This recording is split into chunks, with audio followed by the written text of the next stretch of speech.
Hola a todos y bienvenidos a esta nueva inmersión.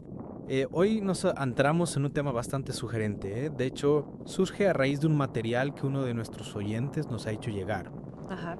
Se trata de un video de YouTube, concretamente el título es Parejas y matrimonio, pureza sexual en el hogar, y lo presenta la Iglesia Reformada Cristo Redentor.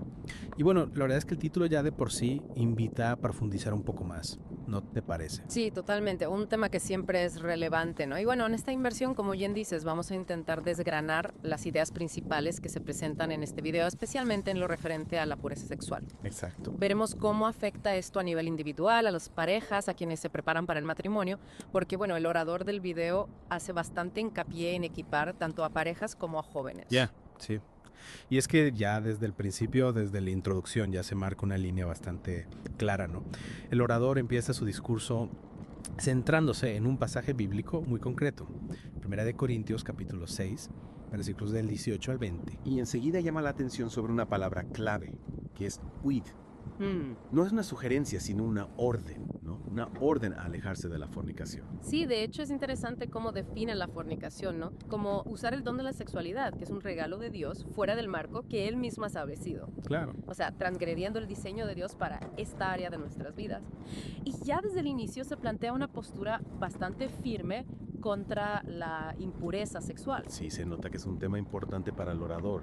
Y luego me parece muy interesante cómo se hace una distinción entre los pecados que, digamos, una persona comete fuera de su cuerpo, ¿no?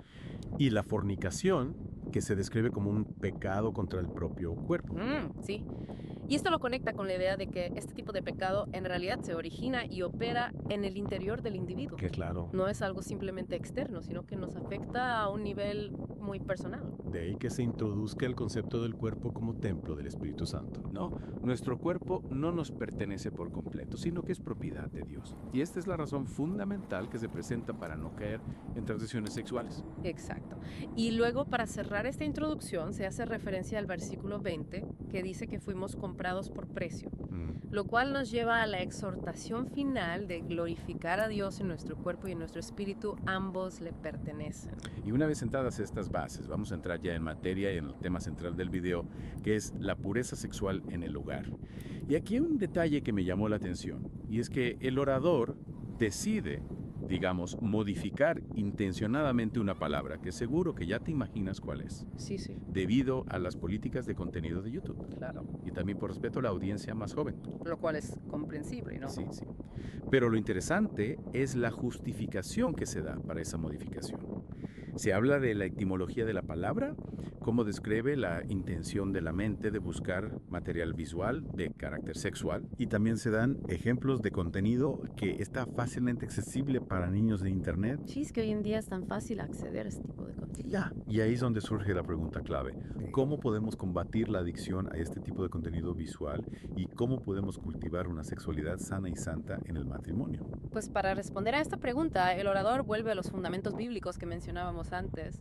Se centra en los tres aspectos de 1 Corintios 6.18.5. O sea, el mandato de huir, la razón, el cuerpo como templo Exacto. y la conclusión de glorificar a Dios. Y luego introduce otro pasaje del Evangelio de Mateo, capítulo 5, versículos 27 y 28, Ajá.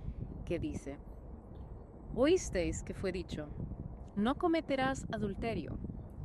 Pero yo os digo que cualquiera que mira a una mujer para codiciarla, ya adulteró con ella en su corazón.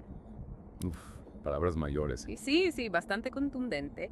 Y aquí se establece una conexión entre este versículo y la idea de huir de la mirada lasciva. Ya. Se exploran las implicaciones en la dimensión interna, la mente, la voluntad, y también en la externa, en el acto físico del pecado sexual. Claro, se puede decir que la mirada lasciva es como el inicio de una cadena que puede llevar al adulterio. Efectivamente.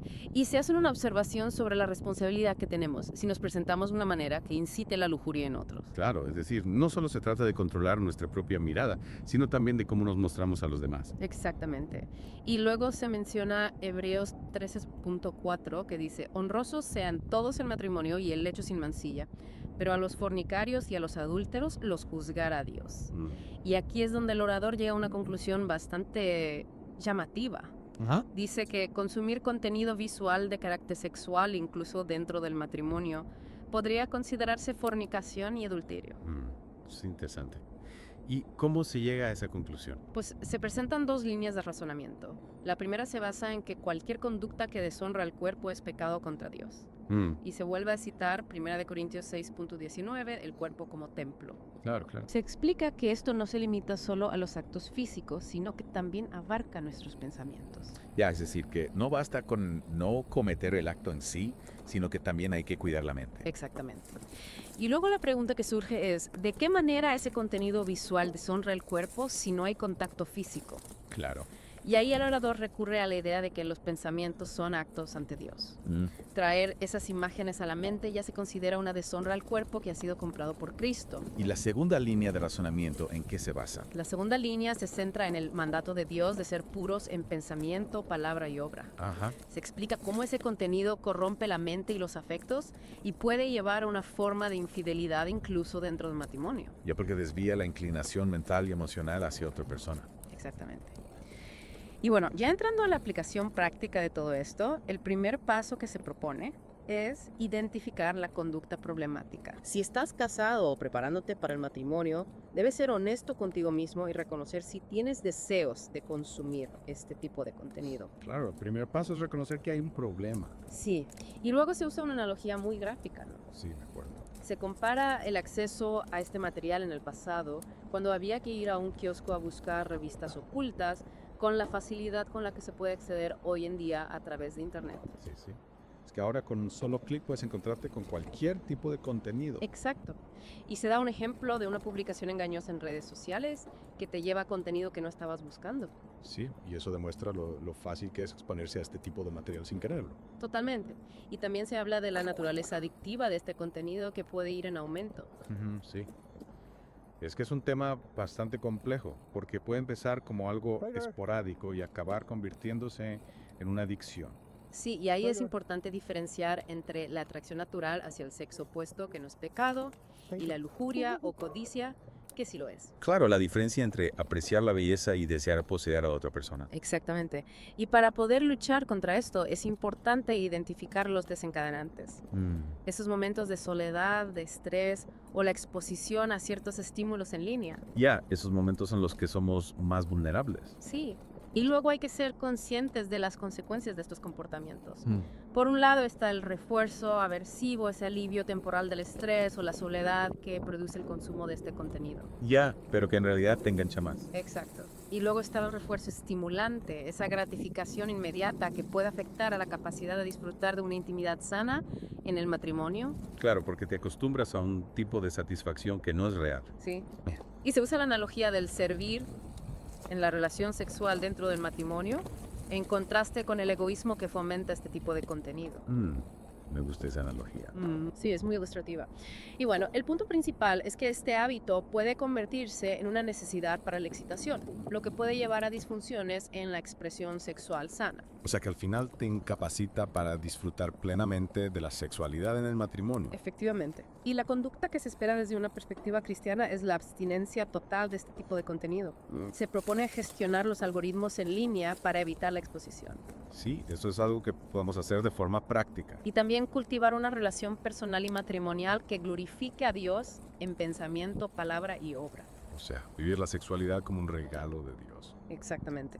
Y en los casos en los que ambos miembros de la pareja estén luchando con esto, se recomienda buscar ayuda de otras parejas cristianas maduras o de pastores. Sí, es importante no aislarse y buscar apoyo en la comunidad. Totalmente.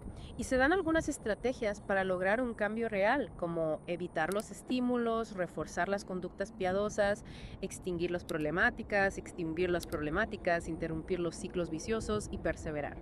Un proceso que requiere esfuerzo y constancia, ¿no? Sí, pero es posible con la ayuda de Dios.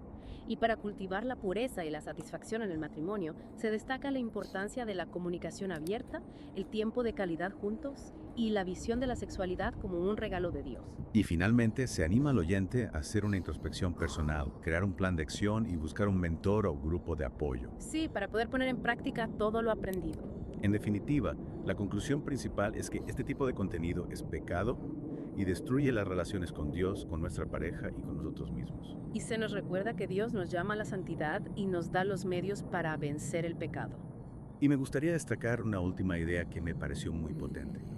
Se dijo que el lecho matrimonial puede considerarse un altar, Sí. lo que resalta la naturaleza sagrada de la intimidad en el matrimonio. Y nos invita a vivirla con respeto y reverencia. Y en esa línea, me gustaría dejarte una última pregunta para reflexionar. ¿Con qué diligencia estás cultivando la pureza en tu vida diaria? ¿Y cómo crees que esto afecta a tu relación con Dios y con los demás? Te animamos a que sigas profundizando en este tema y a que busques recursos que te ayuden a vivir una sexualidad plena y saludable. Un tema que sin duda da para mucho más. Hasta la próxima.